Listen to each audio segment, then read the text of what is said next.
5 berita terpopuler hari ini Jumat 31 Oktober 2025 di Bloomberg Technos Flash 5. Yang pertama, ramai-ramai peritel lawan Caimin soal Alfamart CS pembunuh UMKM. Ketua Umum Himpunan Peritel dan Penyewa Pusat Perbelanjaan Indonesia atau HIPINDO Budiharjo Iduansyah menyangkal pernyataan Menteri Koordinator Pemberdayaan Masyarakat Muhaimin Iskandar atau Caimin yang menyebut retail modern menjadi pembunuh UMKM. Ia menyatakan retail modern justru membantu memasarkan produk UMKM melalui sejumlah kementerian dari Kementerian UMKM hingga Kemendak.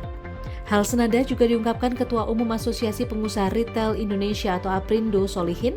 Pada Rabu 29 Oktober 2025, Solihin menyebut pihaknya sudah sangat akrab dengan keadaan dan membantu UMKM. Bahkan produk UMKM ada gondola sendiri di retail modern. Ia bahkan menyebut retail modern turut berperan membesarkan UMKM. Solihin pun mencontohkan salah satu UMKM di Purwakarta produsen pilus yang justru menjadi besar dengan laba jutaan rupiah karena produknya dipasarkan di retail modern. Kedua, bank banjir likuiditas tapi kredit UMKM lesu, OJK ungkap sebabnya. OJK mengakui penyaluran kredit di segmen UMKM masih lesu di tengah banjirnya likuiditas perbankan dari penempatan kas negara. Pertumbuhan UMKM bahkan masih tertinggal dibandingkan sektor lain di industri keuangan, bahkan setelah pemerintah mengguyur 200 triliun rupiah ke Himbara. Mahendra menyatakan lemahnya permintaan sisi industri maupun pelaku ekonomi kecil yang menjadi target utama program pembiayaan dan persoalan struktural di sisi penyalur pembiayaan khususnya di perbankan, terutama Himbara dan BPD yang masih menghadapi tantangan membersihkan portofolio kredit macet menjadi penyebab serapan kredit UMKM melambat.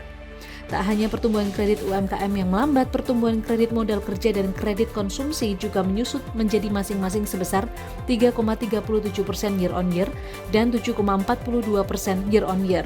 Pembiayaan syariah juga tumbuh melambat ke level 7,55% year on year. Tetapi secara umum, pertumbuhan kredit perbankan pada September 2025 tercatat 7,70% per year on year, meningkat tipis dari pertumbuhan kredit perbankan pada Agustus 2025 yang sebesar 7,56% year on year.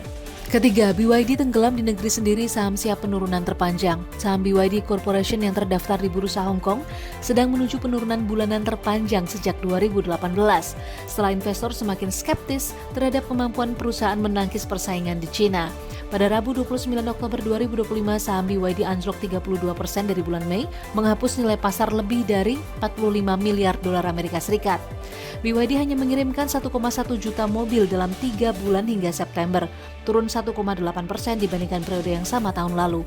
Para analis memperkirakan hasil kuartalannya akan menunjukkan peningkatan penjualan sebesar 7,4%, laju paling lambat sejak awal 2024. Sementara Geely Automobile Holdings Ltd dan Zhejiang Leapmotor Technology Corporation telah melonjak. Para pedagang pun mempertanyakan momentum kembalinya penjualan BYD di tengah kebijakan baru China. Jumlah put and call yang beredar sudah melampaui 650 ribu kontrak, mendekati rekor yang dicapai sebelum berakhirnya kontrak pada bulan September. Keempat, laba anjlok PGEO tak lagi menarik. Sejumlah analis tak lagi memasang sikap bullish untuk saham PT Pertamina Geothermal Energy Tbk atau PGEO setelah mengalami penurunan signifikan pada laba bersih. Menurut Bloomberg, setidaknya ada dua analis yakni Henry Teja dari Mandiri Sekuritas yang memberikan rating netral dan Rian Winipta dari Indo Premier Sekuritas yang merekomendasikan hold. Penegasan rekomendasi saham dari keduanya dilakukan per 27 September 2025, satu hari setelah PGEO merilis kinerja keuangan kuartal 3 2025. Adapun target harga saham PGEO dari Mandiri Sekuritas ada di level Rp1.600 per lembar saham dan target dari Indo Premier ialah Rp1.650 per saham. Sedangkan harga saham PGEO pada penutupan Rabu 29 Oktober 2025 berada di level Rp1.315 per saham. PGEO mencatat total laba bersih senilai 104,27 juta dolar Amerika Serikat atau sekitar 1,73 triliun rupiah, lebih rendah 22,17% dibandingkan periode yang sama tahun lalu, yakni sekitar 133,99 juta dolar Amerika Serikat.